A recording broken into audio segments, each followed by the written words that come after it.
Tuh, Om Rizal mau nanya tuh.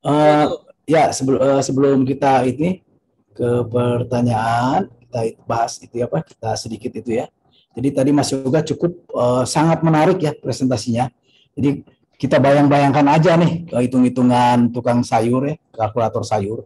Jika seandainya 20% dari produksi gas di Bontang, Tangguh atau Masela dipasok untuk GTL tadi kan, maka pemenuhan BBM Indonesia Tengah, bagian tengah, timur dan timur akan terpenuhi ya. Jadi sekarang saya buka pertanyaan untuk sesi pertama tiga pertanyaan itu nanti ya selang-seling antara yang di chat dengan yang di raise hand. Mungkin untuk yang pertama kita buka silahkan raise hand. Om Rizal tuh. Yes.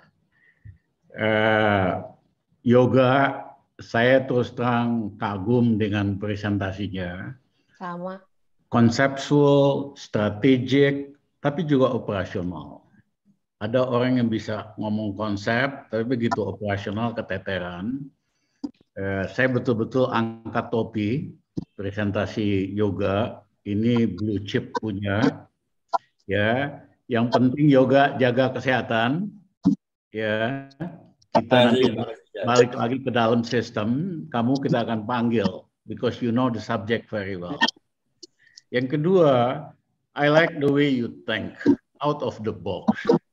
Ya, tidak konvensional dan tadi sangat jelas sekali prinsip tentang negara kepulauan, prinsip bahwa scale-nya mesti dikecilin, bahwa tidak fix storage tapi mobile storage, dan dilihatin tadi hitungan-hitungannya luar biasa.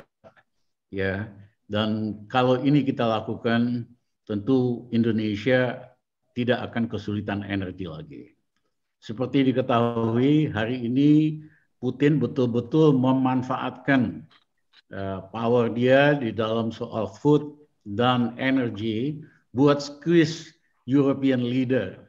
Yang sok jago, yang mau ngelawan dia akan turun sebentar nih energi, tapi nanti bakal naik lagi, sehingga pelan-pelan nanti penduduk di Eropa akan komplain, ngapain kita mesti bela Ukraina?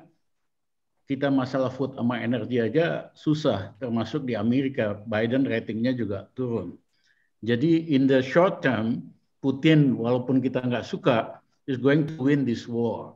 Apalagi dia udah ada deal sama Cina, semua energi dia dijual sama Cina, dapat cash, yang diperkirakan mata uangnya rontok, cadangannya rontok, gara-gara blokade sama sekali enggak.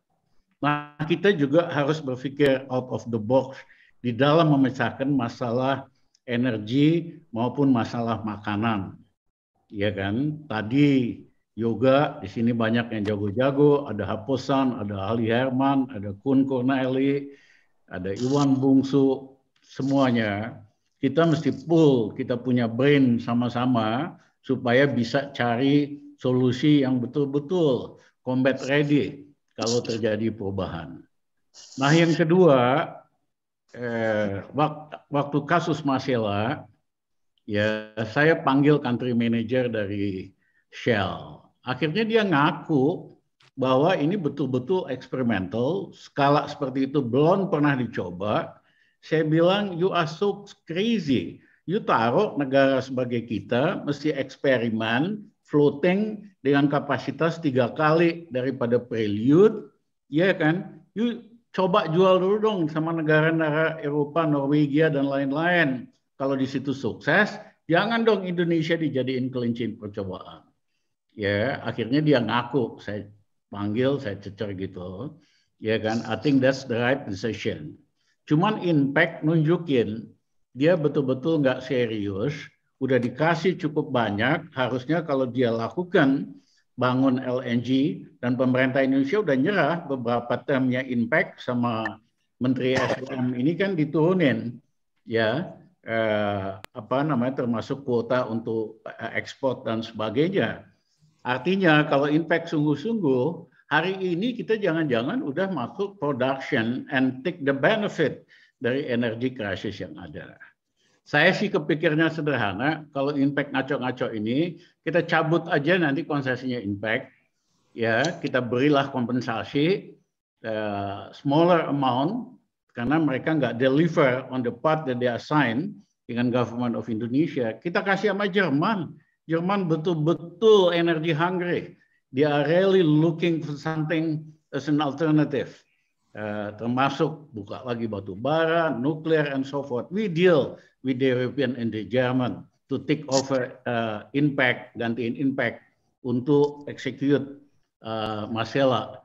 Ya, karena this Russian China alliance is going to have not only short term but medium term implication on energy dan sebagainya.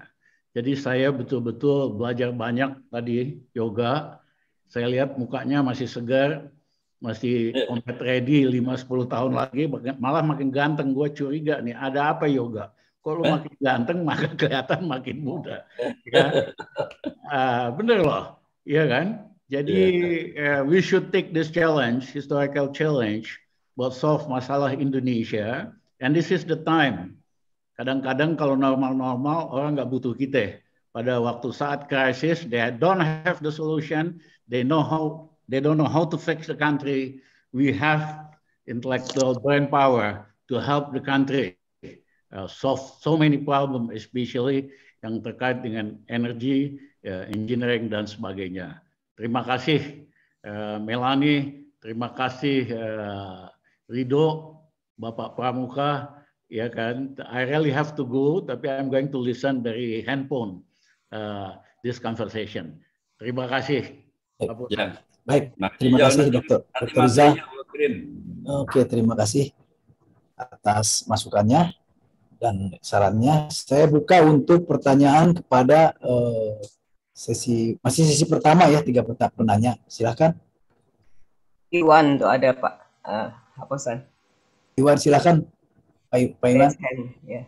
Kedengeran ya? Jelas, sudah clear. Silakan. Oke, lo kan tadi bilang di awal bahwa kita melakukan kebodohan yang sangat sistematis selama puluhan tahun. Kita jual gas kita, bahan mentah, ke negara-negara di Korea, Jepang, Taiwan, dan sebagainya. Dan kita impor petrokimianya. Ya kan? Yang lo bilang begitu kan? Dan itu terjadi selama puluhan tahun. Gue yang bilang nih, banyak orang bilang. Oke. Nah, sekarang pertanyaan gue, kenapa kita bisa melakukan kebodohan begitu lama, ya? Dan sekarang kita menghadapi masalah besar untuk mengembangkan industri hilir gas. Itu yang pertama. Yang kedua, tadi lo ngelihat perbedaannya pengelolaan gas di daratan dengan di negara kepulauan. Tapi sejauh gue tahu itu kan kebutuhan gas paling besar adalah di Jawa kan. Gimana kalau konsentrasi kita adalah memenuhi kebutuhan gas di Jawa itu? Apakah kita mesti merubah strategi atau kita bisa bikin prioritas saja? Yang ketiga, gue setuju dengan si Rizal bilang tadi, memang akan sedang terjadi perubahan besar sekali ketika Rusia sudah memutuskan untuk bercerai dengan Eropa dan ada 200 sekian bilion kubik meter, 155 bilion kubik meter gas yang akan di stop dari Rusia, dan itu kesempatan besar sekali untuk kita mengembangkan masalah. Gue setuju banget tuh. Dan kemungkinan kita mesti mulai memikirkan itu juga untuk mengembangkan masalah itu. Oke, makasih Kak. Gimana Pak Pesan, langsung dijawab? Silahkan langsung dijawab untuk pertanyaan itu. Nanti yang pertanyaan ketiga Mas Agus Haryanto. Siap-siap. Iya. Oke. Baik, makasih. Jadi yang pertama itu mengenai nilai tambah lah. Sebetulnya ceritanya nilai tambah ini lebih menyedihkan loh, Wan. Tadi contohnya tuh untuk migas ya. Tapi contoh yang lain tuh kayu lah misalnya. Kemudian produk pertanian ya, minyak goreng lah misalnya kan. Kita minyak goreng nanti balik lagi impor FAME atau apa gitu kan. Jadi memang kita ini negara yang senang mengekspor produk mentah, barang mentah, terus impor balik. Yang paling gampang lagi, misalnya pernah kebayang nggak kita ekspor rumput laut termasuk paling gede. Terus baliknya bahan baku kosmetik dan obat. Makanya obat kita mahal. Tapi itu bahan bakunya dari rumput laut.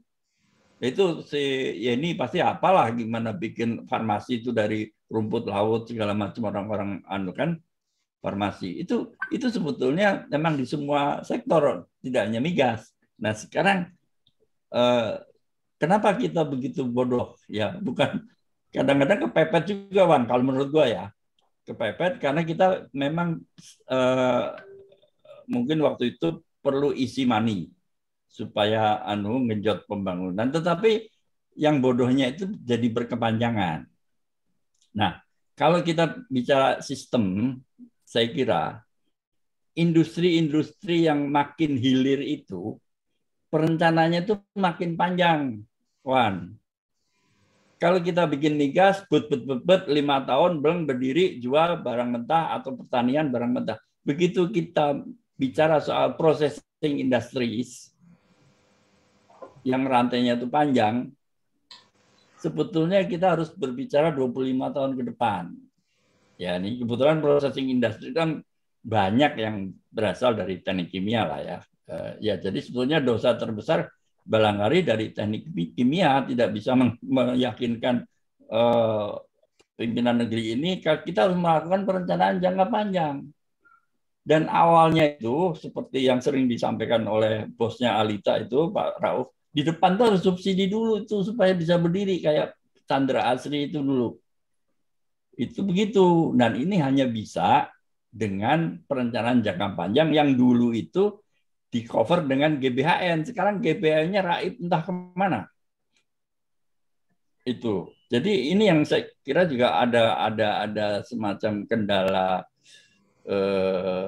struktural ya. Kita tidak punya perencanaan jangka panjang. Nah, karena tidak punya perencanaan jangka panjang, orang ngapain mikir 25 tahunan? Mikirnya 5 tahunan pada masa gua di atas. Kalau kita mikir 5 tahunan, tidak mungkin siapapun dari partai apapun, jalan yang paling gampang adalah jual bahan mentah. Karena untuk membuat industri bahan mentah ya 5 tahun itu, buktinya migas atau mungkin pertanian atau apa. Kalau kita mulai bicara industri yang lebih hilir, 25 tahun. Nah, sekarang lu mulai dari mana, Wan? Mau nih, sistem pemilunya diganti 25 tahunan. Nah, kan repot. Supaya kita ada perencanaan jangka panjang. Tapi kalau kita perencanaannya setiap ganti presiden bikin perencanaan, ya by design kita dipaksa oleh sistem pemilu kita untuk berpikir jualan bahan mentah. Menurut gua itu by design. Siapa yang kita salahin? Ya yang mendesain tidak ada GBN. Itu. Nah, itu ya. Yang kedua, mudah-mudahan menjawab sih, tapi gue nggak yakin. Sebagian sudah menjawab sih. Ya. Kemudian ini ya, mengenai gas darat atau kepulauan, bahwa kebutuhan kita di Jawa, iyalah. Tapi Jawa itu juga akibat dari sebetulnya kebodohan kita juga. Jawa itu kan seharusnya termasuk, kenapa penduduk Jawa padat, itu kan karena paling subur kan, penduduknya padat. Akhirnya ekonomi berkembang di sini. Begitu penduduk banyak, orang mulai ada transportasi. Dulu nggak ada, waktu kita masih semua petani, nggak ada transportasi, semua hidup di tempatnya itu. Dulu nggak butuh energi, sekarang butuh energi. Butuh energinya di mana? Di Jawa yang tanahnya subur. Akibatnya daerah yang tanahnya subur habis untuk tempat tinggal lah, ini itu kan. Nah, ini yang jadinya double strike ya kalau menurut gua. Udah kita kehilangan tanah subur, kita harus membawa biaya logistik tinggi ke Jawa. Jadi kalau menurut gua Jawa boleh diprioritaskan untuk jangka pendek aja lah, atau mungkin menengah lah. Jangka panjangnya kita harus mikirin kembalikan Jawa sebagai tempat pertanian, ya, atau lumbung makanan. Kalau untuk yang non pertanian udahlah kita ke Kalimantan kayak pindah ke Nusa Tenggara kayak yang kering ya kan. Kira-kira gitu. Harusnya kita jangka panjangnya gitu sih kalau menurut gua ya. Itu. Jadi menengah bolehlah Jawa sebagai prioritas. Cuman itu lagi udah Jawa sebagai prioritas, kita menerapkan terminal gas di Jawa pun pakai konsep yang menurut gua keliru juga. Itu. Oke, yang ketiga apa lu? Oh, blockchain. Iya sih. Mohon maaf kalau gue nggak nyampe lah ilmu ke situ ya, tapi gue benar kalau memang itu benar terjadi ya kita harus siap sebetulnya, dan ini harus dimanfaatkan lah oleh Masela. Tetapi menurut gue tuh dulu merasa berdosa ya membangun 6 train di Arun dan 8 train di Bontang, menguras secepatnya karena KKKS-nya memang 20 tahun, 30 tahun. Jadi sebetulnya untuk daerah seperti Maluku Tenggara, kita bikinlah KKKS-nya itu 50 tahun kayak 60 tahun, manfaatnya juga makin panjang. Revenue-nya tetap, capex-nya turun. Nah, jadi walaupun ini opportunity-nya terbuka karena perang ini, tapi tetap kan kita ingin membuat Masela itu semurah-murahnya. Jadi kalau kita masuk ke ini, kita bisa menang lawan Mozambik, lawan Amerika. Nah, ini yang saya kira kita perlu menyiapkan ya. Mudah-mudahan aku lihat ada beberapa teman yang muda-muda dari SKK Migas ini mendengarkan, dan juga aku lihat ada beberapa teman-teman dari Impact yang mendengarkan. Mudah-mudahan ide untuk menurunkan capex menjadi 10 billion itu bisa terlaksana sehingga kita bisa lebih kompetitif lagi, profit marginnya naik, dan lebih sustainable, lebih dari 30, 40 atau 50 tahun. Itu manfaatnya untuk Maluku saya kira juga lebih besar lah. Kira-kira gitu. Mudah-mudahan sih menjawab Pak. Nanti lanjutin di di Hadori aja. Oke. Itu mestinya dijadikan ini dijadikan salah satu agenda untuk Jokowi Juli nanti ke Jerman. Ngomong aja, kita punya nih lapangan gas yang udah siap untuk dikembangin. Ya, oke. Terima kasih, Iwan. Oke, jadi betul sekali tadi kita berandai-andai kalau Arun itu 2 train saja dibangun dulu tuh ya, instead of 6 train. 50 tahun lagi Arun itu masih ada tuh. Begitu juga Bontang, bukan 8 train, 2 train. Nah, itu Bontang itu masih produksi 50 tahun lagi. Nah, mudah-mudahan ini ke masalah itu kalau bisa jangan main kuras. Kemudian tadi saya ngomentarin tuh subsidi dulu yang istilahnya Pak Rauf Purnama tuh temannya Uda Alita. Sebetulnya ngejual gas itu tidak ada subsidi, misalnya Arun Tangguh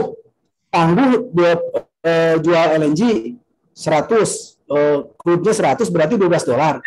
Kalau 10% atau 20%-nya dijual untuk domestik dengan harga $2 ataupun zero, itu masih ekonomis gitu. Jadi jangan dilihat part by part gitu ya. Harus diintegrasikan kalau kita menghitung keekonomian sebagaimana di PUD juga gitu kan. Jadi sehingga seperti kita ketahui juga bahwa even buyer dari satu lapangan itu hanya dua buyer, misalnya yang di Sulawesi Tengah, itu harga gasnya tidak sama. Di Indonesia itu harga jual gas dari lapangan yang sama kepada multi buyers itu harganya beda-beda. Nggak ada yang sama. Oke, jadi itu dari saya sedikit masukan ya. Jadi tadi mengenai subsidi dulu itu nggak ada istilah subsidi dulu Pak Yoga, bahwa kalau kita ngejual gas murah untuk petrokimia tidak subsidi karena keekonomian lapangan tetap dipenuhi. Misalnya hurdle rate-nya 12% tetap terpenuhi itu. Baik, itu saya. Kemudian sekarang ke penanya nomor 3 ya, sesi pertama itu Mas Agus Haryanto. Yang malaikat ya, kayak malaikat itu gambarnya. Silakan Mas Agus.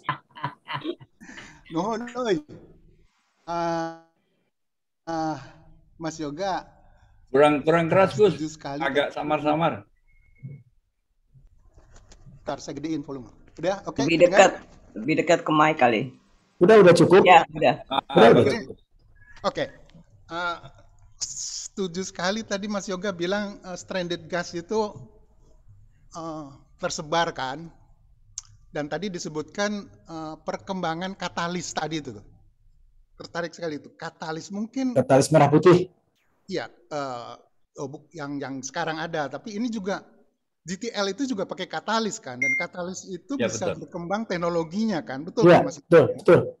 Nah, mungkin harus di drive di TB itu banyak itu kan orang-orang TK kayak Profesor Subagio itu roommate saya di asrama, jago dia kayaknya. Mungkin bisa membuat katalis yang bagus untuk GTL. Karena kalau kita cuma copy paste aja, kita mesti bayar royalti itu karena si Fischer Tropper itu kan yang dapat Nobel itu dia semua yang pakai teori dia itu bayar royalti ke mereka, orang Jerman itu yang setelah Perang Dunia Kedua kayaknya diculik sama Amerika itu. Ya. Nah, waktu saya selesai dari Arco, itu Arco hilang dari Wall Street, dibeli BP. Saya pernah diundang sama pensiunan yang Arco, itu rupanya Arco juga pernah bikin small GTL plant, kapasitasnya emang kecil. Lalu dia pensiunan Arco tuh beli tanah yang bekasnya hurricane itu ya karena murah katanya. Bekasnya hurricane itu nggak mungkin hurricane itu bakal 2 kali lewat di tempat yang sama. Jadi tanahnya murah. Terus dia bikin di situ dan dia ngasih sampelnya itu GTL-nya itu ada 3 ampul. Cuma saya waktu itu yang saya berani bawa ke Indonesia cuma 2 ampul. 1 ampul saya buang di airport karena takut itu bahan bakar kan. Diesel. Saya tanya ke mereka, kenapa Amerika nggak bikin GTL dan sebagainya, besar-besaran dan sebagainya. Rupanya mereka perkirakan kalau GTL berkembang pesat, itu kartel yang dirugikan seperti halnya, kenapa sepak bola nggak berkembang di Amerika? Atau kenapa gula tanpa kalori itu namanya? Gula tanpa kalori itu kan ada tuh.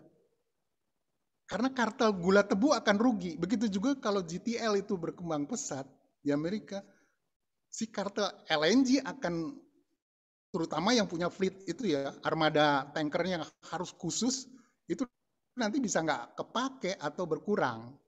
Jadi memang benar GTL kayaknya memang harus segera dikembangkan di Indonesia walaupun secara kecil-kecilan. Walaupun nanti mungkin bisa saja pemerintah memberi harga yang murah kalau itu tempatnya di dekat source stranded gas tersebut. Jadi mungkin itu juga bisa pertimbangan buat pemerintah, Mas Yoga. Ya. Semoga jadi Menteri SDM, Mas Yoga nih nanti nih. Pertanyaannya nggak ada, Mas Agus ya? Ya. Nggak ada pertanyaan ya, sekedar masukan aja. Terima kasih, Mas Agus. Oke, sekarang sesi kedua. Pertanyaan yang pertama itu Mas Sony, silakan. Kang Sony, sampaikan.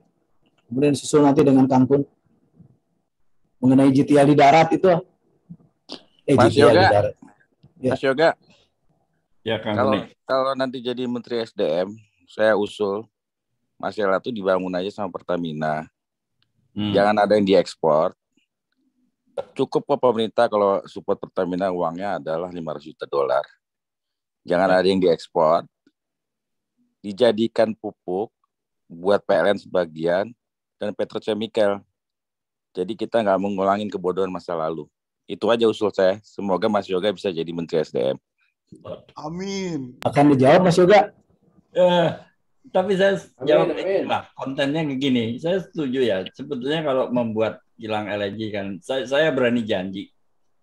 Bikin kilang LNG di darat, kasih sama saya kerjain merem kasarannya.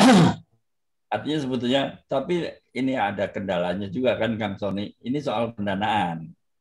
Jadi ya, kalau dana 500 juta kalau disupport pemerintah cukup lah, ada tuh. Nah, ya itu pemerintah yang ngutang. Jadi bukan Pertamina yang ngutang. Nah, itu sebetulnya intinya karena kita butuh sel, kita butuh perusahaan. Kita nggak perlu sel.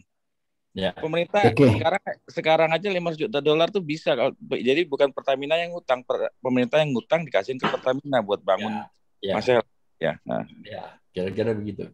Oke, baik, Mas Sony, boleh saya memberikan komentar sedikit ya, bahwa tidak semudah itu kita sudah menandatangani PSC ya, production sharing contract, sehingga tidak mudah gitu. Kalau kita langsung ambil, kita tendang Shell atau Inpex, bagaimana reputasi negara Indonesia ini secara country risk-nya ya di luar negeri. Jangankan itu ya, Mahakam yang habis kontrak diambil oleh pemerintah dikasih ke Pertamina, blok Rokan yang habis kontrak kita ambil, di luar isunya itu nasionalisasi gitu kan, seolah-olah ini. Nah itu, apalagi kalau Shell yang sudah dikasih Inpex yang sudah dikasih kontrak sampai tahun sekitar tahun 2050 atau 2040 gitu ya, terus tiba-tiba PSC-nya dihentikan, waduh itu kan kita tidak komit dan kita bisa dituntut tuh, diarbitrase. Tidak semudah itu, Mas Sony.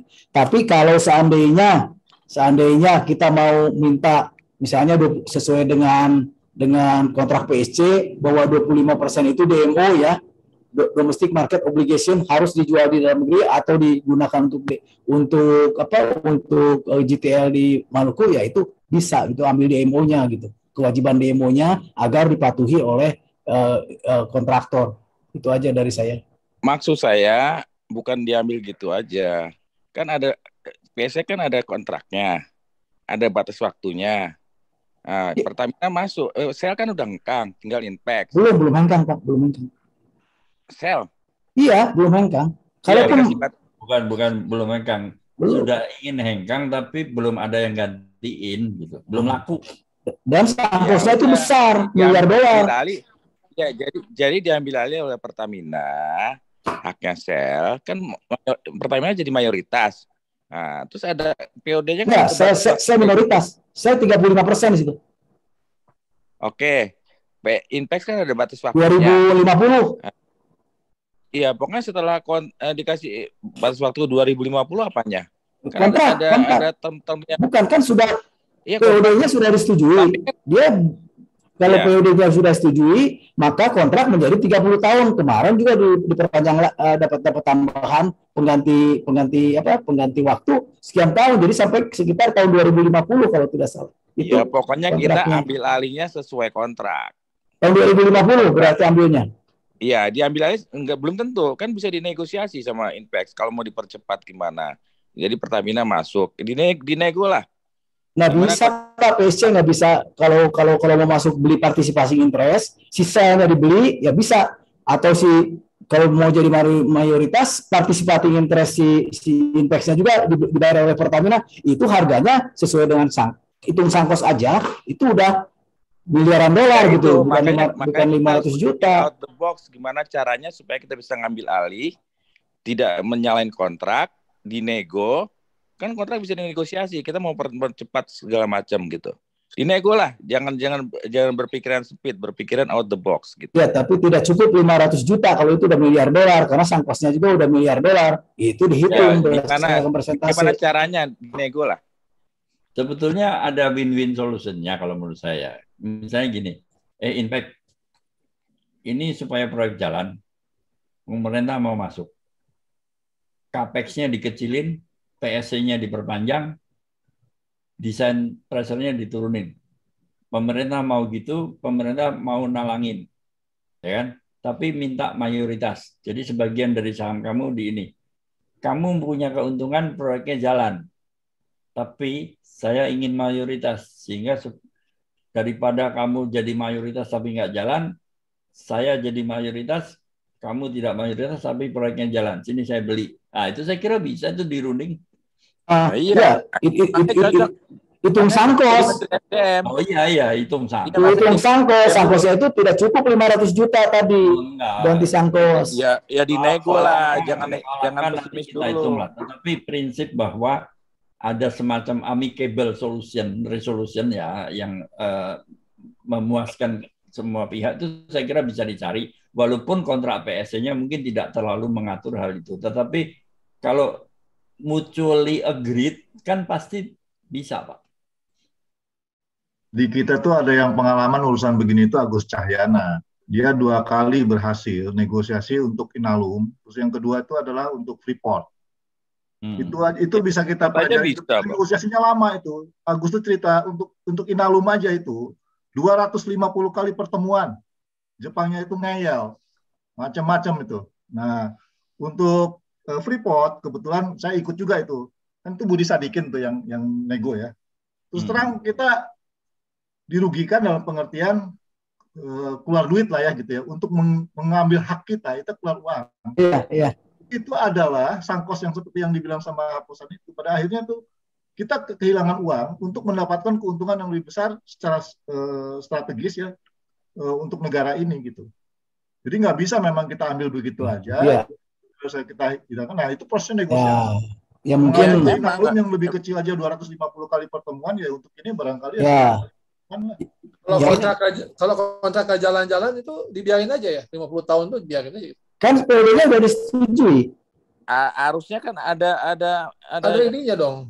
Ada batas kan nggak 50 tahun full. Jadi gini ya. Ada milestone-nya nggak dipenuhi. Oke, saya jawab ya pertanyaan bagus dari Kang Ari. Tapi juga ke Kang Didit tadi, Ustadz Didit, bahwa itu Inalum dengan Freeport beda kasusnya dengan ini. Karena itu udah kontraknya udah selesai.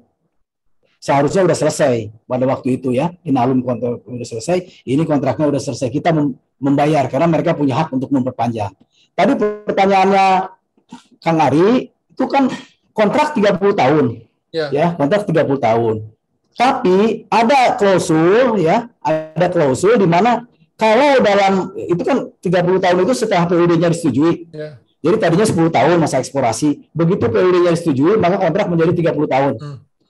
Nah, di klausul itu PUD-nya disetujui, tapi kalau 5 tahun tidak dikembangkan, itu ya, karena tidak ada keinginan dari investornya, dari kontraktornya, itu bisa ditinjau kembali gitu. Iya, itu. Ya kan ada milestone ya.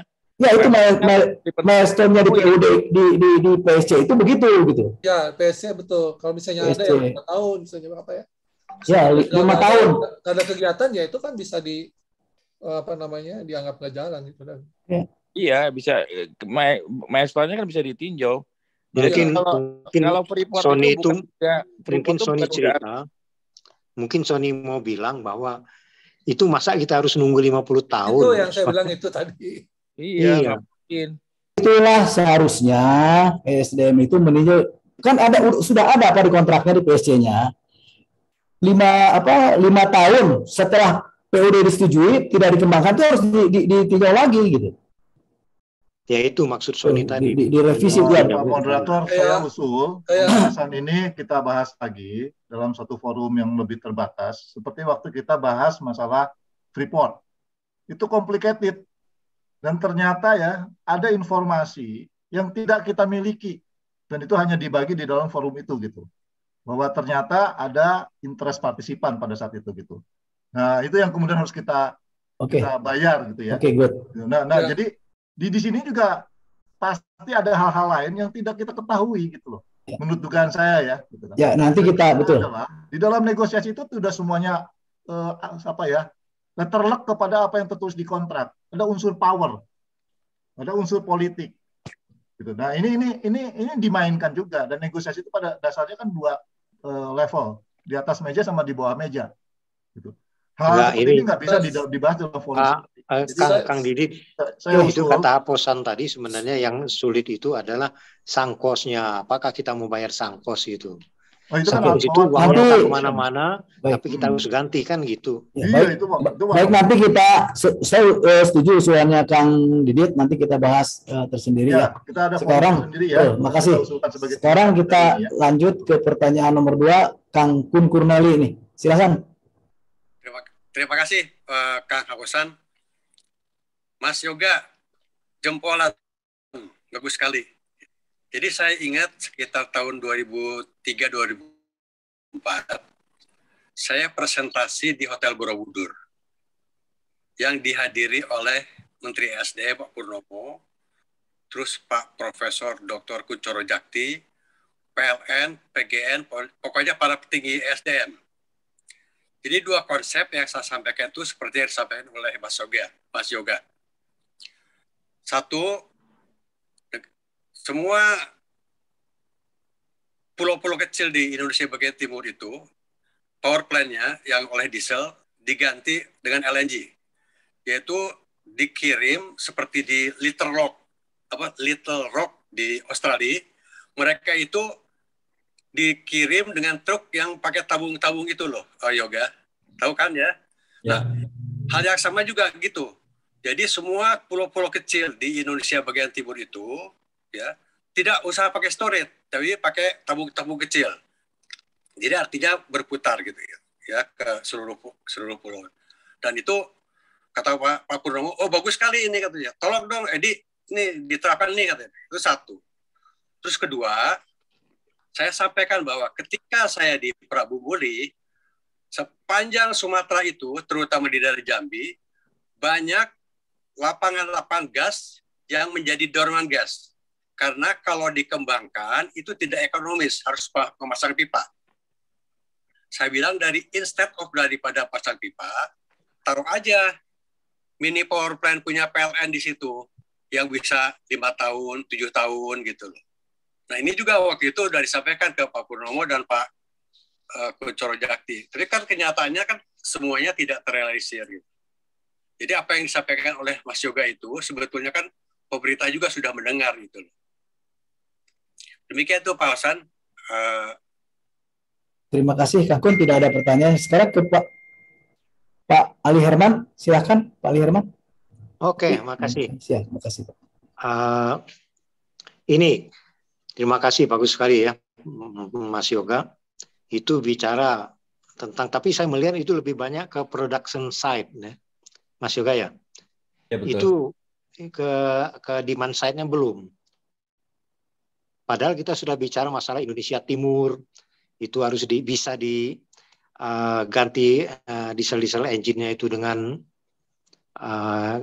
LNG atau CNG diputar di sana. Tapi ini saya kan ngajar di Institut PLN. Tapi kita juga dengar kemarin itu di berita ya bahwa di Maluku, di Ambon itu diresmikan BMPP yang baru, Barge Mounted Power Plant. Itu 60 megawatt. Itu bukan kecil, itu besar itu. Tapi ukuran untuk Jawa itu kecil. Nah, 60 megawatt itu isinya itu gas engine dual fuel. Dual fuel itu bisa MFO, bisa gas. Nah, pada saat saya ada mahasiswanya dari sana, saya tanya, itu gimana? Oh Pak, barusan ada terjadi gangguan ombak sehingga dia terputus kabelnya. Jadi sekarang pemadaman di Ambon. Nah, memang pertama saya juga mengkritisi kenapa kita harus membuat pembangkit listrik di barge. Ya, padahal di pulau-pulau itu masih cukup untuk naruh di darat pembangkit itu. Kemudian yang kedua, dual fuel-nya itu kenapa nggak jauh-jauh hari minta gas? Karena sekarang mereka itu menggunakan MFO, yang walaupun MFO itu harganya kan kira-kira 3 kali. Saat ini 3 kali dari harga gas harganya. Mungkin 2 kali deh kalau dia MFO ya. Nah, padahal dia sudah dekat di Sorong dengan LNG sana ya. Tangguh. Kenapa nggak ada sedikit agresif dari supplier gas ya untuk saya menyalahkan PLN, kenapa nggak minta ke sana? Saya bilang, wah itunya birokrasinya terlalu jauh Pak. Nah jadi harus kita kejar. Kenapa nggak ada sedikit agresif dari supplier, dari PLN, dari Pertamina, bukan Pertamina ya, Tangguh katakanlah. Tapi setelah saya lihat-lihat, memang tentang pasar gas di kita ini ya ada Pertagas, di atasnya itu ada Pertamina, ada Pertagas, ada lagi di bawahnya itu kita nggak bisa langsung Pertagas, ada lagi gas yang supplier gas daerah sana gitu kan. Nah, itulah yang menjadi pertanyaan saya ya, kenapa kita selalu bicara gas banyak, gas ada, bisa LNG, bisa ditabungkan, bisa CNG. Tapi hal seperti itu ya, itu coba dia pakai MFO banyak sekali itu untuk 60 mega itu. 60 mega cukup banyak. Kalau gas itu kalau 20 mega kira-kira 60 mega kira-kira 5 kali 3 15 MMCFD ya, kira-kira ya 15. Ya. Itu kan banyak itu. Digantikan dengan ini MFO. MFO itu pun waktu itu dia menggantikan ada gas turbin di sana yang pakai diesel. Kan parah sekali. Padahal LNG gas tangguh itu sudah berapa lama itu jadi. Ini contoh aja gimana kita mau mengembangkan daerah lainnya yang sudah ada aja nggak bisa minta dia. Nah itu pertanyaannya. Mungkin kedua belah pihak ini moderator maupun Mas Yoga ya, Pak Aposan, Mas Yoga, Kang Aposan, Kang Yoga, Mas Yoga bisa menjawab itu aja kira-kira ya.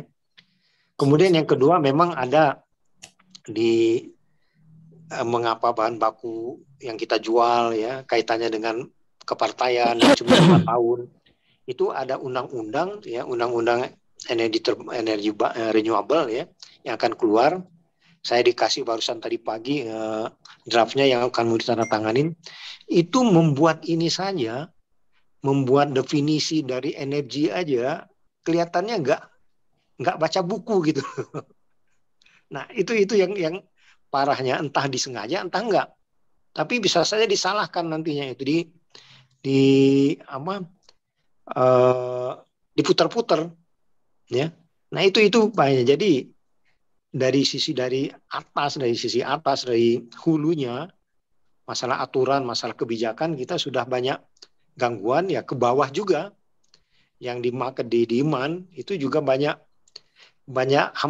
birokrasi yang terhambat gitu ya. Kalau minta ini harus ini ke sana ke sini. Mungkin bisa dijelaskan ya, kenapa orang mau beli gas yang kita barusan saya terakhir itu Kang Kun itu bilang kita gas itu kita buat kecil-kecil ganti PLTD. Nah itu PLTD sudah ada.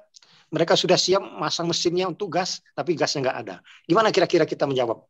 Saya tanya ke mahasiswa itu S2 ya, artinya sudah bekerja di sana dia. Itu nggak bisa jawab dia. Nah kira-kira ini Kang Aposan sama Mas Yoga gimana nih jawabnya nih? Silakan Mas Yoga. Terima kasih. Silakan Mas Yoga. Saya kalau Mangci ini ingat kita meeting di Hotel Mulia, saya lagi ngerjain Dongki Sonoro, saya tawarin LNG untuk Bali, nggak jadi juga kan? Iya, hambatannya di sana, di sana. Jadi sampai waktu itu ya udah kalau PLN nggak bisa beli dengan itu, saya mendingan jual ke Jepang. Saya Pertamina waktu itu Bali PLN. Iya.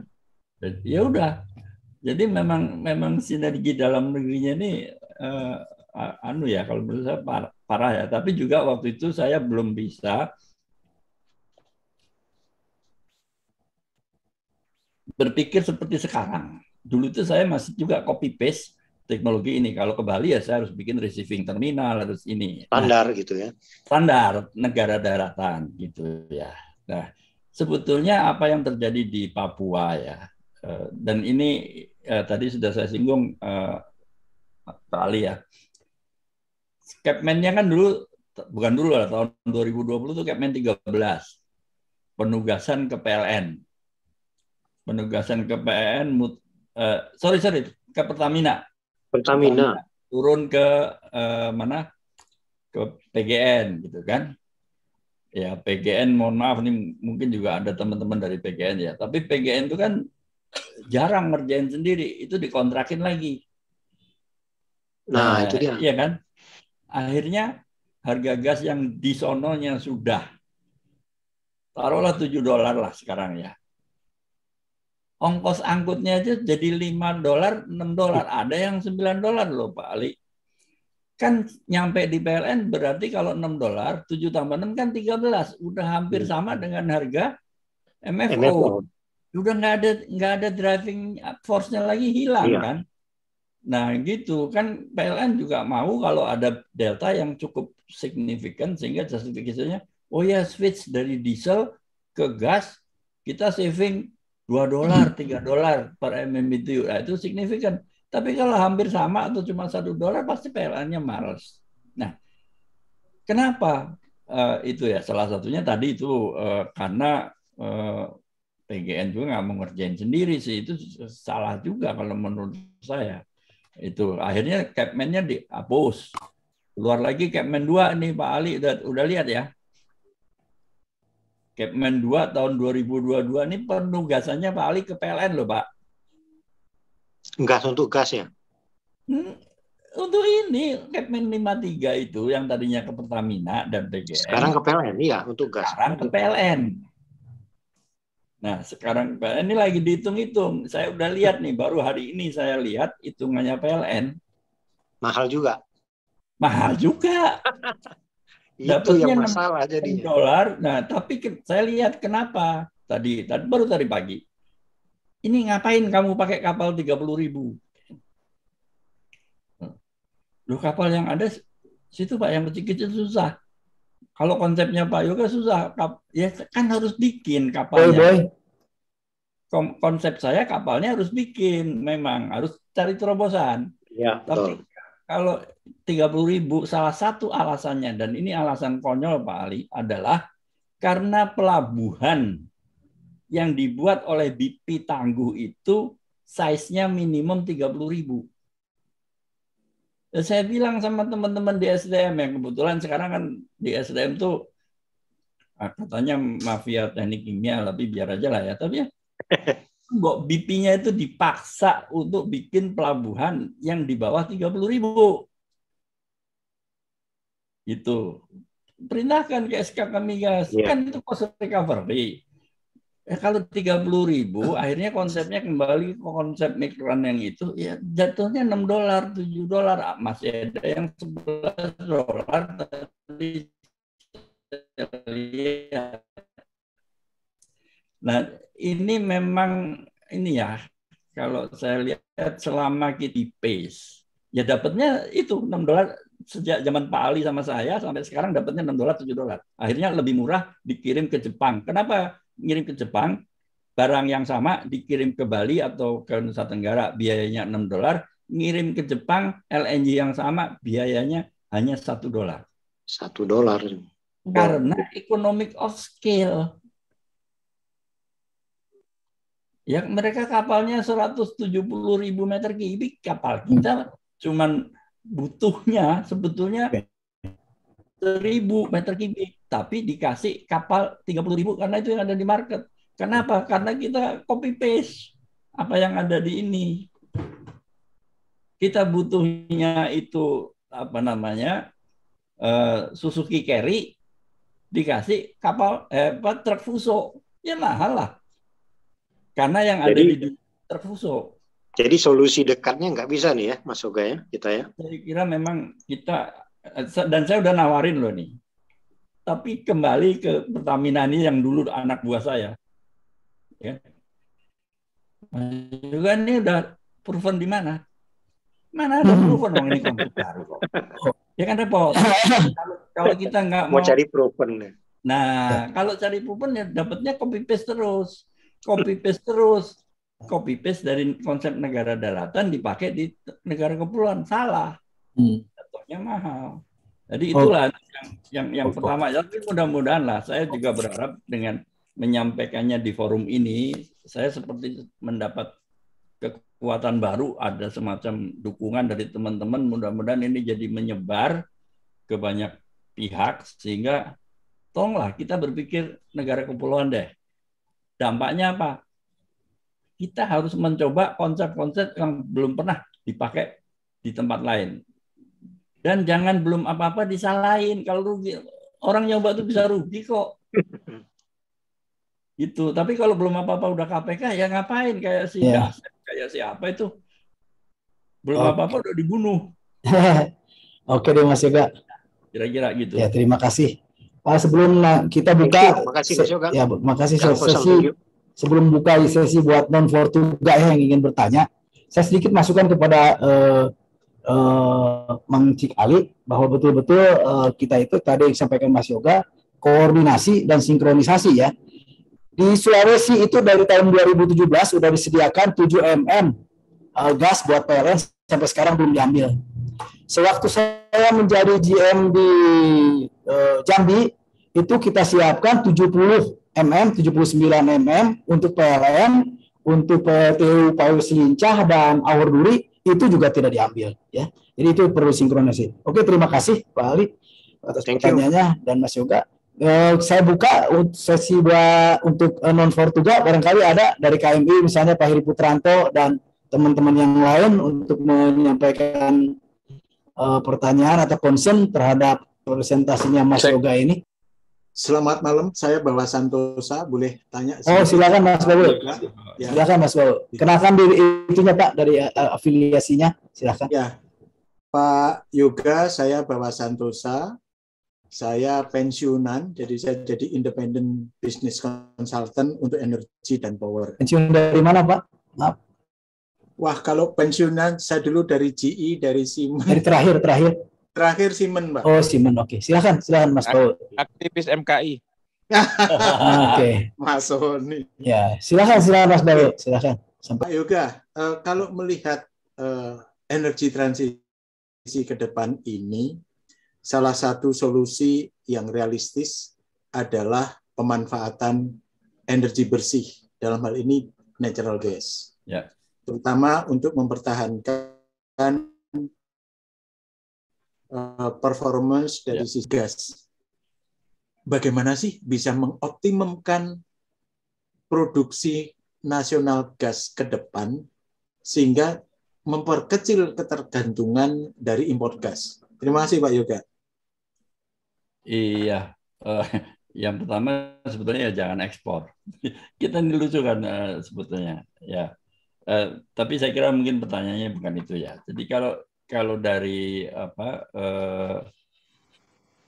produksi itu sebetulnya mungkin Kang Aposan yang bisa lebih detail lah. Biaya produksi lapangan-lapangan kita kan sebetulnya bukan yang paling mahal juga ya Kang. Artinya masih terutama lapangan besar. Ya, masih cukup wajar lah. Masih cukup wajar dibandingkan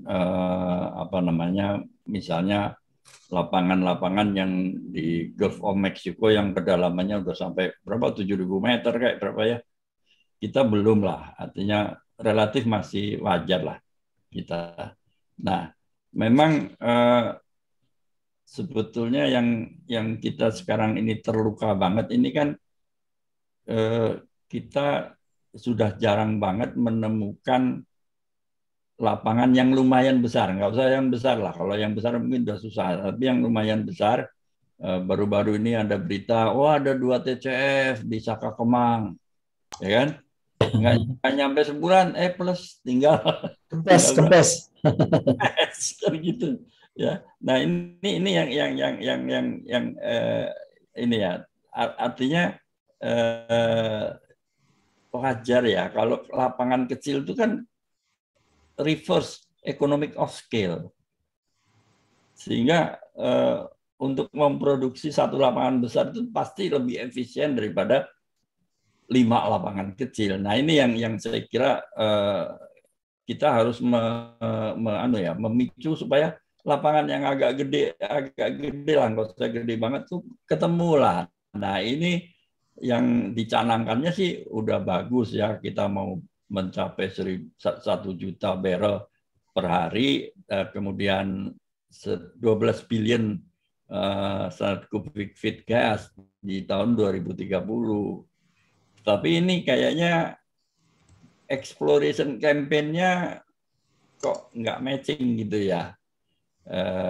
Untuk mencapai itu, hitungan Pak Aposan itu kalau nggak salah harus ada exploration drilling senilai 12 billion per tahun. Padahal tahun 2017-2018 exploration drilling spending-nya itu hanya 0,5 billion.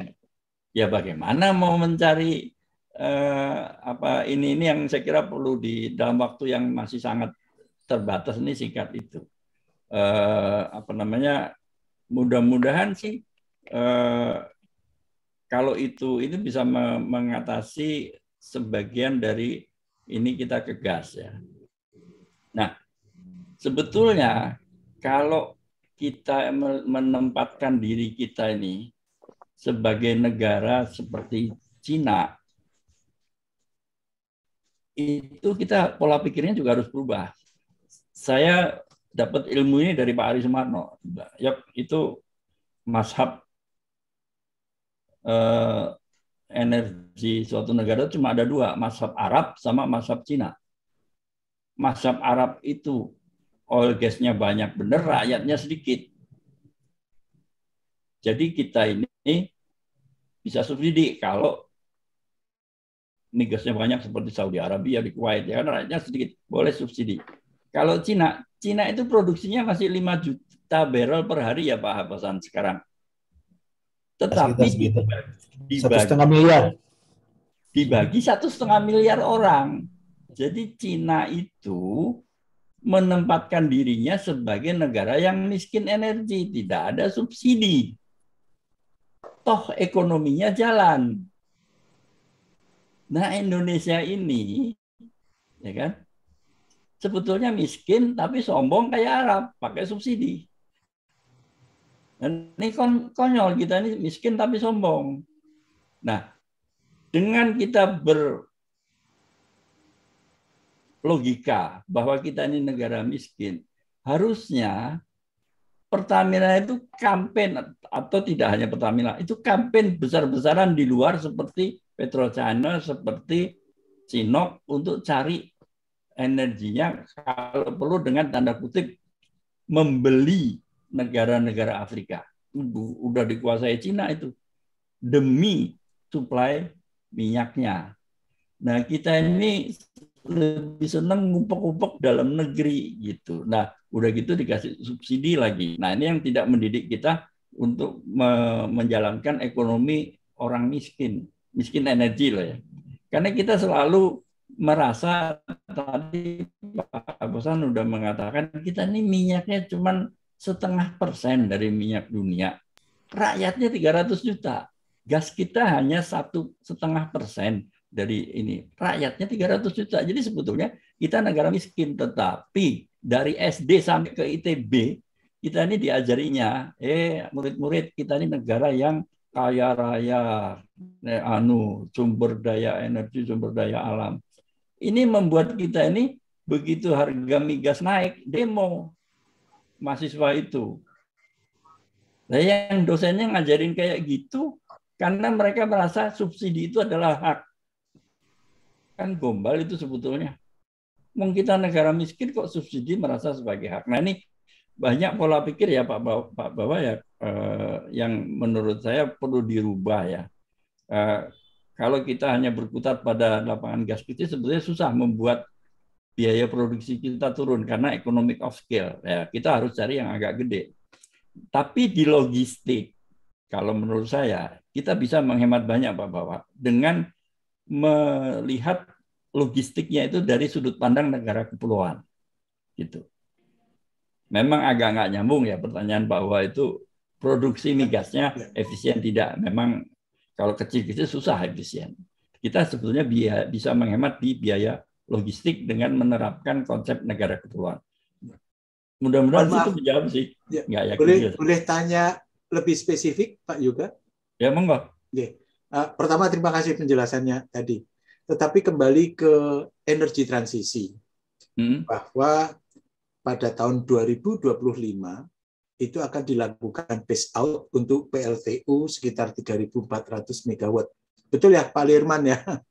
3,4 gigawatt tahun 2025 ya? 35 mungkin ya? 35 megawatt itu yang dulu. Masih di mute Pak Ali. Silakan Pak Ali. Pak Ali. Pak Ali masih di mute. Masih di mute Pak Ali. Tolong ya, di phase out, memang di phase out ada rencana semua tahapannya. Ya, tapi semua bahwa kesepakatan Glasgow itu ya itu boleh di phase out atau diharuskan phase out kalau tidak mengganggu ekonomi negara. Nah, kalau kita phase out itu ya PLTU yang ada yang masih ekonomis, masih secara teknis masih viable ya, masih visible. Kemudian kalau di stop kita harus menggunakan misalnya energi terbarukan harganya 2 kali mengganggu ekonomi. Nah, itu boleh kita tunda. Jadi kita juga jangan sombong langsung ikut-ikutan phase out PLTU. Orang di Eropa aja sekarang saat ini kembali ke PLTU. Batu bara. Nah, sehingga pertanyaannya begini. Kalau nanti di phase out pada tahun 2025 sudah dimulai. Sementara bukan 2025 itu yang signifikan itu sebenarnya 2030. Iya. 2025 itu yang akan di phase out itu PLTU yang memang sudah tidak beroperasi sebenarnya sekarang. Ya. Pertanyaannya. Yang suaranya Mas Ali. Ya. Pertanyaannya. Ya, silakan. Ya. Silakan. Pertanyaannya pada saat dari supply side itu belum siap untuk mengganti dengan energi terbarukan. Salah satu yang realistis adalah dengan co-firing gas. Artinya ada konsumsi gas. Nah, bagaimana ahli-ahli gas ini bisa mengimbangi atau mengakselerasi untuk pembangkit gas, baik dari PLTU yang co-firing dengan gas, ataupun mengganti gas kalau tidak mengganggu dari investasinya. Ini pertanyaannya. Jadi bagaimana gas mengakselerasi ini? Terima kasih Pak Aposan. Ya, silakan Mas Ali sebelum nanti kepada Pak Heri gitu. Ya, bukan saya menakut-nakuti ya, memang tanpa dihapus juga phase out PLTU itu 3-4 tahun lagi itu kita sorted sebenarnya. Nah sekarang tidak ada dana dan PLTU itu nggak dibangun lagi ya, tidak ada dana karena pendanaan untuk PLTU di stop. Indramayu itu aja dana Jepang itu di stop ya, itu akan terganggu Indramayu extension ya. Jadi sebenarnya memang kalau co-firing PLTU dengan gas ya nggak bisa, jadi harus diganti betul ya. Susah bukan nggak bisa ya, jadi tidak menambah efisiensi malah itu nanti. Nah jadi seperti Jawa 1 yang disebutkan oleh Pak Yoga tadi ya, itu yang seperti itulah yang harus kita bangun lagi, yang PLTG-nya ya H-series ya, yang terbaru, yang efisiensinya besar sekali ya, jadi dia bisa mencapai hampir 50% efisiensinya ya. Itu yang bisa digunakan. Jadi tidak juga, apalagi Eropa juga memandang itu gas itu adalah energi bersih. Karena apa? Karena dengan PLTGU yang seperti itu, emisi CO2-nya itu separuh dari PLTU, bahkan PLTU supercritical. Jadi sebenarnya memang nggak usah co-firing ya. Ini saja bangun PLTGU seperti Jawa 1 itu ya. Yang Jawa 3 yang di Semarang itu hidupkan lagi misalnya. Gitu Pak untuk Jawa. Kemudian yang untuk luar Jawa ya, untuk ya energi terbarukan banyak kalau di Sumatera ya. Tapi yang untuk kepulauan di Maluku tadi ya, hambatannya itu tadi yang saya tanya ke Mas Yoga tadi ya. Itu kita nggak bisa ya melangkah out of box ya, bekerja out of box. Jangan pakai standar-standar yang ada atau copy paste yang ada sehingga membuat harga mahal. Ya kecil-kecil aja, yang 1000 ton ya dibawa ke mulai dari Marotai, Halmahera, Ternate, Tidore, itu banyak sekali itu yang memerlukan gas-gas supply yang sekarang ini pakai MFO ya, pakai gas pakai diesel oil yang mahal-mahal. Sebenarnya juga ya, mungkin Pak Bawa juga tahu itu. Dipersingkat aja Pak Jauh itunya Pak Ari ya. Oke. Ada satu lagi yang sejalan dengan transisi tadi, dikombinasi dengan solar energy, bukan solar, maksudnya solar cell ya, solar PV energy dikombin, itu akan membantu juga. Oke. Itu Pak. Jadi mungkin pemikiran Pak Bawa tadi ke sana gitu. Oke. Iya. Oke, terima kasih. Terima kasih Mas Ali. Ini ada dari chairman-nya KMI, dan nanti yang terakhir mungkin Pak Yoga bisa baca di chat ya dari Bu Florence, bisa dijawab. Silakan Pak Heri, sampaikan. Halo. Heri Purwanto. Heri Putranto. Oke. Kalau tidak ada, silakan Mas Yoga dibaca chat dari Florence Dabuta. Bisa disampaikan nggak? Ini saya lagi baca, kan perlu waktu sambil disampaikannya Bu Florence. Oh iya, terima kasih Bapak Yoga mengilhami presentasinya, dan juga Bapak moderator Pak Aposan, terima kasih untuk kesempatannya. Jadi pertanyaan saya di chat, untuk menyiasati kendala pengembangan dan keekonomian lapangan gas yang misalnya hanya diberikan alokasi gas 5 tahun itu bagaimana? Padahal kan ada keinginan juga membangun industri hilirnya. Bapak Yoga sempat bilang perencanaan industri hilir paling tidak butuh 20 tahun. 5 tahun. Nah, kalau makin ke sini nampaknya makin ketekan gitu ya istilahnya untuk pemberian jangka waktu alokasi gas, padahal ada kerinduan membangun industri hilirnya. Menyiasatinya bagaimana kira-kira Bapak? Iya, jadi yang dimaksud hilir ini memang umumnya petrokimia gitu ya. Ya itu maksudnya, betul. Ya, petrokimia. Ya. Karena itu nilai tambahnya tinggi. Jadi sebetulnya kalau menurut saya, kenapa sekarang KKKS itu berlomba-lomba untuk menghabiskan secepat-cepatnya. Dan perlu diingat ya, petrokimia itu perlunya sedikit. Ya, kita harus 1 tren. 1 unit itu 400 mm. Pabriknya Pak Alita itu paling berapa sih? 60. 1 tren. 50 kan? 60. Ya kan? Nah, jadi sebetulnya kalau kita mau bicara sustainable development, memang lebih baik petrokimia, gasnya dikit. Apa sih kalau gasnya dikit? Capex-nya kecil. Ya. Bandingkan energi industri ya. Capex-nya kecil tapi revenue-nya panjang gitu ya. Revenue-nya panjang dan di total hampir sama. Nah, KKKS nggak bisa begitu Bu Florence. Karena apa?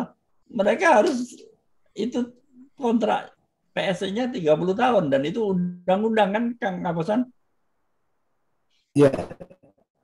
Itu. Jadi kalau Anda mau bikin usaha itu harus selesai 30 tahun. Tetapi sebetulnya itu kalau kita mau, kan kalau kita memprioritaskan industri hilir, ya kita coba cari jalan keluarnya lah. KKKS, Indonesia butuh petrokimia nih misalnya, atau industri hilir lain. Ya. Kamu mau nggak saya kasih tidak 30 tahun tapi 60 tahun dan bisa diperpanjang, tapi kamu produksinya untuk petrokimia. Selama itu return-nya, IRR-nya itu masuk untuk KKKS, harusnya mau dia. Logikanya memang betul sih ada risiko ya. Kalau investasi dia itu kembalinya jangka panjang, ada country risk. Sebagai investor yang dari luar Indonesia, kalau bisa uang saya memang pulangnya cepet lah. Nah makanya memang untuk industri hilir ini salah satu yang terpenting ini adalah apa ya, suasana negara yang tidak heboh. Kalau enggak orang takut invest, apalagi investnya 60 tahun. Nanti ada ini, ada itu gitu lah. Nah, Indonesia ini sekarang belum bisa lah masuk ke seperti itu ya. Malaysia udah ya relatif enggak ada demo, enggak ada protes ini itu. Kita ini kadang-kadang ini demo investor luar udah kebat-kebit itu, udah mau angkat kaki. Hanya karena hal-hal yang menurut saya itu remeh-temeh ya, perbedaan di antara kita. Nah, ini yang kita PR kita itu di situ cukup banyak sebetulnya. Jadi membuat perencanaan jangka panjang itu membutuhkan prerequisite lah. Salah satunya politiknya anteng itu ya. Namanya juga jangka panjang. Politiknya anteng, kemudian beberapa undang-undang ini harus dirubah. Kamu boleh usaha jangka panjang, kalau boleh usaha jangka panjang, maka industri hilir menjadi terbuka. Cuman motivasi itu ya terus terang sekarang itu nggak ada, Mbak Florence. Karena apa? Karena baik itu DPR maupun eksekutif mikirnya saya berapa lama sih di DPR, saya berapa lama di eksekutif? Ya 5 tahun. Kadang-kadang belum 5 tahun udah diturunin. Bagaimana dia mau mikir industri hilir? Jadi memang dari segi setting sistem kenegaraan kita ini memang tidak terlalu mendukung industri hilir yang jangka panjang. Ya. Menyedihkan sih, tetapi saya ingin membuka ini supaya kita sama-sama juga marilah kita membuat sistem kenegaraan yang memungkinkan investor itu mau invest jangka panjang, salah satunya untuk industri hilir. Nah, apakah itu menjawab? Saya juga hanya membalikkan masalah, tapi saya kira udah. Menginspirasi lah. Ya. Ya. Ya, terima kasih Pak. Baik Mas Yoga, baik, makasih Bu Florence. Ini bukan pertanyaan atau masukan, saya belum ini yang dari Ketua KMI, kebetulan tadi udah ini ada di chat. Saya bacakan ya Mas Yoga ya. Ya silakan. Untuk bisnis hulu gas bumi, pengembangan lapangan gas bumi yang kadang dianggap remeh adalah PJBG, perjanjian jual beli gas atau GSA, Gas Sales Agreement. Dan dalam klausulnya terkait take or pay or delivery or pay mesti dipelototin oleh para pihak yang berkontrak, sebab ini berpotensi menjadi masalah ke depan dan bisa menjadi penyebab utama lapangan gas nggak dikembangkan. Untuk Mas Sela, apakah sudah punya PJBG-nya? Itu pertanyaannya Mas Yoga. Ya belum. Belum, kalau memang belum. Karena begini. Kalau ada dikembangkan. Ya. Kalau PJBG itu kan berarti bisnisnya sudah ekonomik. Justru karena capex-nya masih 20 billion dan itu susah bersaing dengan LNG dari Amerika, dari Mozambik, ya belum memang. Nah makanya saya menawarkan, cobalah kita melihat lagi pengembangan masalah ini dari sudut pandang yang berbeda. Jangan digeber 9,5 juta ton, separuhnya aja 1 tren aja, tapi jangka panjang. Cuma investornya dijamin ya, jangka panjang supaya dia mau, sehingga kita bisa bersaing dengan Mozambik, bisa bersaing dengan Zanzibar ya, karena Zanzibar sama Mozambik itu dekat banget sama kita. Jadi dia saingan kita berat ke kalau Amerika agak jauh, tapi tetap Amerika bisa murah sih ke Jepang, Korea, Taiwan. Nah, soal take or pay atau delivery or pay. Kalau take or pay itu menjadi semacam syarat ya. Tadi saya udah nyampaikan, bisnis gas ini bukan komoditi. Karena dia bukan komoditi, kalau kita berhubungan itu ya dengan pasangan, kita tuh menikah itu kan butuh ikatan, yaitu take or pay itu. Harus ada ikatan jangka panjang di dalam kontrak itu. Itulah yang membuat bisnis gas atau LNG itu bankable. Apakah jualan minyak ada take or pay? Ya nggak ada, karena minyak itu komoditi. Tidak perlu. Karena minyak itu begitu dia naik ke atas kepala sumur, itu sudah bankable. Sudah bisa dijadikan jaminan pinjaman. Gas itu, kalau gasnya sudah naik sampai ke permukaan, di kepala sumur, nggak ada pembeli. Sama sekali nggak ada yang beli, tidak bisa bankable. Itu bedanya. Jadi kalau kita berpikir mengembangkan bisnis gas, tetapi dengan paradigma bisnis minyak, ya wassalam. Gitu. Oke. Beda nih, barangnya beda, karakteristiknya beda. Ya baik, gitu Pak Ari ya. Baik Mas Yoga, terima kasih. Dan ini waktu sudah lewat berapa menit nih ya, dari jam 10, biasanya kita sampai jam 10, udah lewat 11 menit. Terima kasih atas pemaparan Mas Yoga yang sangat-sangat istimewa ini, dan juga dari para audiens ya, teman-teman Fortuga dan yang di luar Fortuga yang telah mengikuti acara ini. Saya mengucapkan terima kasih selaku moderator. Pesan kayaknya ada satu lagi deh. Kesempatan satu siapa? Nggak, ini dari chat ada dari Didit sama Aam dua nih. Kita saya bacain. Tolong dibacakan, Mbak Prof. Pertamina sudah beberapa kali ekspansi ke luar negeri, tapi ujungnya KPK. Ada yang salah dalam prakteknya. Aam bilang, kalau eksplorasi migas dari Pertamina dry hole, apa bisa di KPK-kan karena rugi? Udah, itu aja. Nah, itu yang jawab Kang Aposan sama Kang Kumpul. Jadi sampai saat ini belum pernah kita menjadi di KPK kan kalau ngebor itu dry, ya.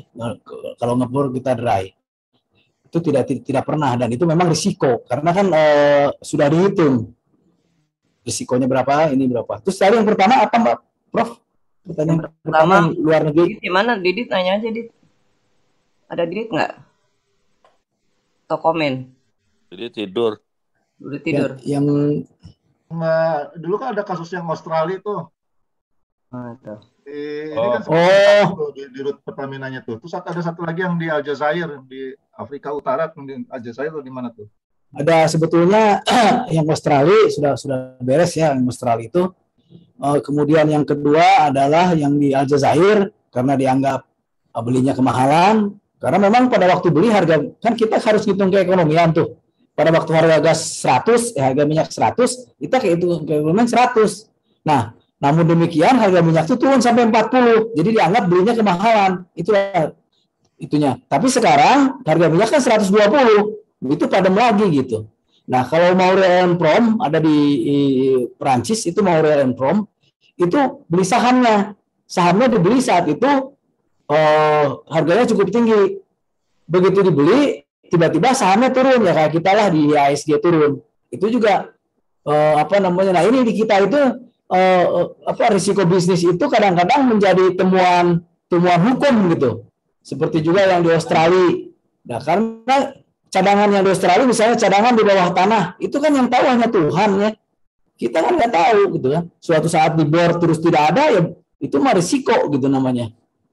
Itu mungkin bisa menjawab ya. Jadi memang seharusnya di luar negeri itu jarang-jarang terjadi ya urusan bisnis. Kebetulan karena Pertamina itu adalah BUMN dianggap duit negara gitu kan.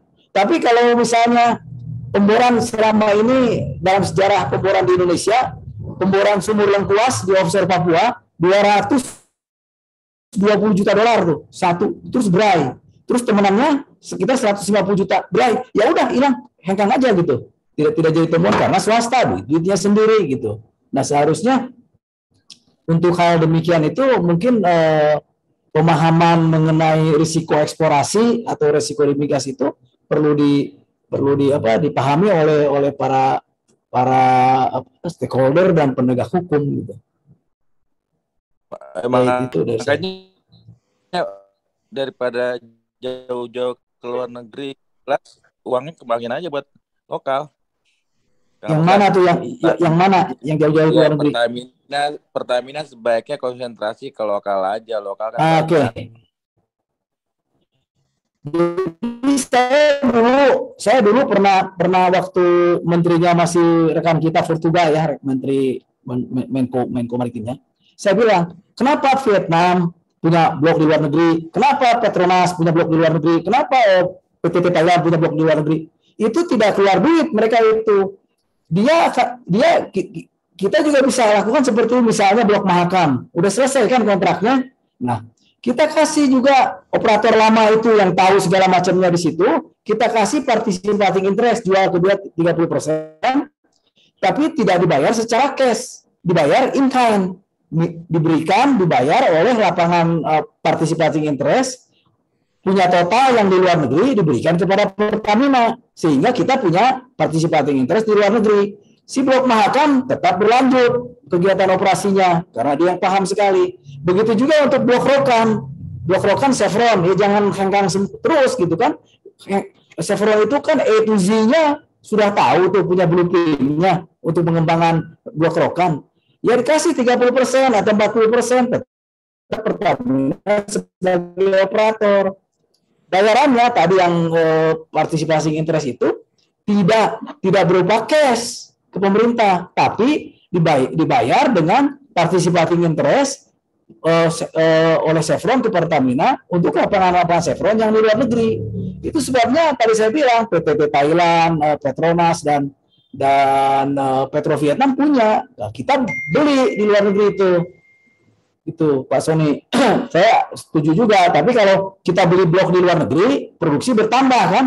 Kalau kita beli blok di dalam negeri seperti tadi ini, ya tetap aja kita produksinya orang itu juga di negara kita kok. Itu perbedaannya. Yang masalahnya kita beli di luar negerinya yang jeblok semua. Nggak jeblok juga di mana yang jeblok itu yang di Australia aja, yang di Perancis Morel & Prom, yang di Afrika dan yang di Aljazair produksinya bagus. Nah sekarang karena harga minyak naik ya keekonomiannya bagus gitu. Kemarin dipersoalkan ketika harga minyak 40 dibeli saat harga minyak 100 sehingga dianggap kemahalan padahal memang pada saat itu harganya segitu. Itu Mas Sony. Iya itu salahnya Pertamina hire ahli hukumnya dari kejaksaan. Jadi malah ngutak-atik yang lain. Ya. Gimana ya? Di luar konteks meng-hire orang. Iya, di luar konteks meng-hire. Udah pada sudah selesai. Silakan saya kembalikan kepada maaf tadi agak panjang penjelasan kepada Mas Sony. Nanti mungkin usulan Kang Didit kita bisa tindak lanjuti. Kami kembalikan kepada Profesor Melani. Silakan, Prof. Terima kasih Kang Haposan, terutama buat Yoga ya, sudah benar-benar komprehensif penjelasannya ya. Minum dulu Yoga, udah haus kali berapa jam ya Unden ya? Udah. Nah, Mira barangkali apa Mira ada yang mau ditanya tadi pertanyaan kita LPG? Punya pertanyaan Mir? Enggak apa-apa. Ini judul ini. Iya. Itu tuh kenapa milih judul itu, terus kenapa tadi kok ngomong seperti kawin gitu loh. Kawin bukan kawin siri ya, memang kawin beneran. Kalau kawin kan berarti susah sama susah, senang sama susah. Iya, tapi betul. kan kenyataannya begitu nggak sih sebetulnya kalau sistemnya take or pay, Pertamina begitu ke PLN. Iya benar. Ya, betul. Berat sebelah. Ya kan kenyataannya juga nggak begitu kan. Betul. Ini bukan karena aku apa-apa loh, aku kan 73 aja. Silakan Mas Yoga. Ayo gimana? Jadi memang istilah kawin itu supaya kawin itu namanya. Kalau nggak susah sama susah, senang sama senang. Gimana Yoga tuh? Betul memang betul ya. Jadi di dalam bisnis gas atau LNG itu susah sama susah, senang sama senang karena mata rantai bisnisnya itu berurutan. Jadi kita tidak ada gunanya menekan pasangan bisnis karena kalau dia mati kita mati. Itulah istilah kawinnya di situ Mira. Aduh. Jadi supaya ada ikatan. Jadi kalau mati nggak bisa kawin lagi ya? Nggak lagi Son. Ini kiasan ya. Memang tidak harus ya. Tetapi yang jelas kalau kita bisnis minyak atau bisnis beras atau beli beras, kita kan bisa beli di warung A hari ini, di warung B hari ini, di warung C hari yang lain gitu ya. Atau si penjual beras itu melayani pembeli A, pembeli B, pembeli C. Jadi nggak ada semacam ikatan tertentu ya. Kalau gas atau LNG nggak bisa begitu memang. Kita 20 tahun nih ya berbisnis gitu. Ikatannya apa? Ikatannya salah satunya take or pay. Tapi maksudnya bukan mungkin maksudnya Mbak Mira ini yang ini Pak Yoga. Misalnya saya kalau nggak delivery ya harusnya. Ya, saya punya pabrik petrokimia udah tahun 2020 gasnya akan mengalir gitu kan. Kalau pabrik petrokimia tahun 2020 tidak mengalir karena take or pay kan pabrik petrokimia. Ya, tapi kalau gasnya tahun petrokimia udah terbangun seperti di PKG, terus gasnya tidak ada, hulunya kan tidak take or pay Pak. Iya, Nah, itu maksud Ibu Mbak Mira itu. Gede. Maksud Mbak Mira gitu. Iya, jadi gas itu selalu bilangnya best effort. Iya, betul best effort. Tuhan yang tahu, karena hanya Tuhan yang tahu. Iya. Sampai pagi nih begini. Karena begini ya. Tapi istilahnya aja yang nggak tepat jadinya. Ya mungkin ya. Atau contohnya perkawinan nggak tepat betul. Tapi saya ingin menggambarkan. Perkawinan lah namanya.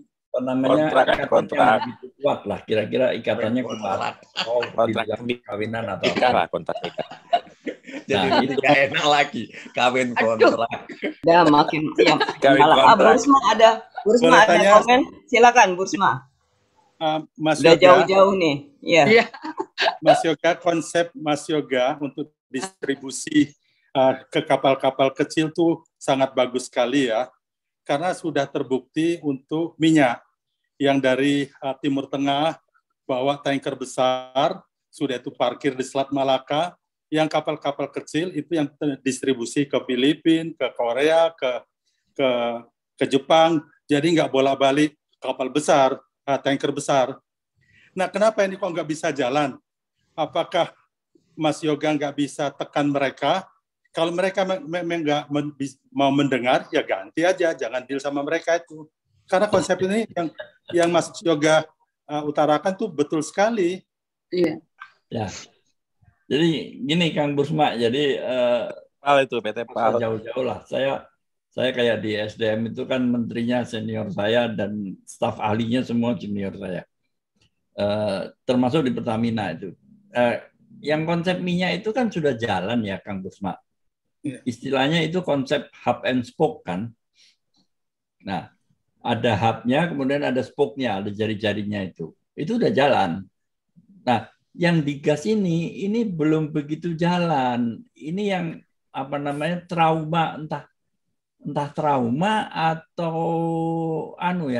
ketakutan yang berlebihan itu kalau belum proven tuh nggak mau nyoba. Masalah ya mungkin kita deal dengan orang salah itu kelihatannya. Masalahnya juga kalau nyoba salah masuk penjara kayak Dasep itu. Kasih tahu provennya itu aja Selat Malaka. Tapi itu kan untuk minyak. Ya tinggal diganti gas.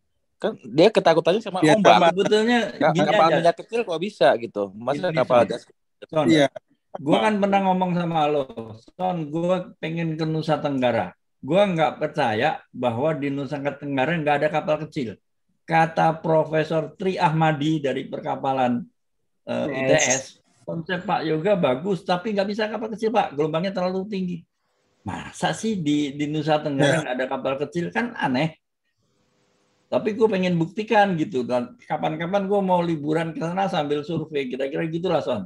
Kita udah ngomong ya Mas Yoga, masalah itu udah ngomong panjang dulu. Perahu Pinisi aja dari Sulawesi kan kecil-kecil semua. Ya, Pinisi ya. Iya, kecil makanya semua. Aku udah curhat juga sama Kang Ari Bastaman juga. Ya kan? Karena semua orang bilang konsep saya bagus, tapi soal kapal itu kena jegal sekarang. Udah cari bisnis kapal sekarang. Masalahnya nih, ITB tidak ada Kapalan. Bikin prodi perkapalan. Ini ada Mas Bangun tuh yang di ETS tuh. Tapi dia perkapalan. Enggak. Ari Bastaman tuh ahli kapalan. Iya, gue udah nanya sama Ari udah nanya, udah diskusi berkali-kali. Mas Bangun sejarah kan ya? Bangun. Oke ya, sudah ya kalau gitu. Waktunya sudah 10.26 nih, udah mau tutup warungnya ya. 10.30. Terima kasih. Sekali lagi terima kasih buat presenter Yoga ya, kita berikan aplaus ya sama Yoga dan Haposan ya. Terima kasih, kita jadi tambah pengetahuan banyak ya tentang gas ya. Mungkin itu dulu acara kita pada malam ini ya, bisa ditutup secara resmi ya. Kalau memang nanti ada masih mau ngobrol-ngobrol juga boleh. Kita akan jumpa lagi bulan depan ya, tentang nggak tahu topiknya apa nih, mau yang berat apa yang ringan ya. Tergantung Komandan Sony.